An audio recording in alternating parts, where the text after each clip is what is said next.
topic is bacteria. Bacteria are single-celled organism. Bacteria एक खुलिये पर मुश्तमिल होते हैं. They are found in every type of environment. ये हर किस्म के माहौल में पाए जाते हैं.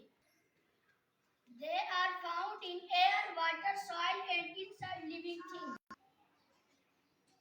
ये हवा, पानी, जमीन and inside living things. ये जानदारों के अंदर पाए जाते हैं.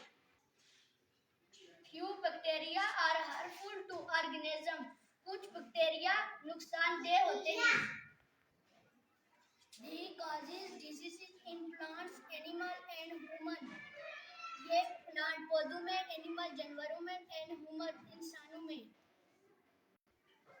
बीमारी का सबब बनते हैं.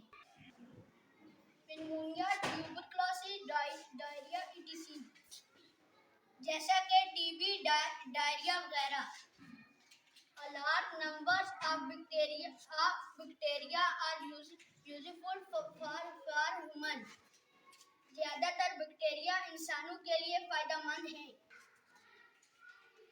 Some bacteria help in digestion, food and absorption of food.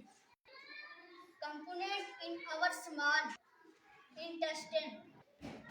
कुछ बैक्टीरिया हमारी छोटी आंत में खाना हजम करते हैं और जज़ब करने में मदद करते हैं. On the basis of shape, bacteria are divided in the 3 types.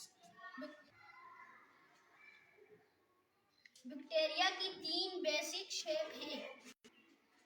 Round, rod shape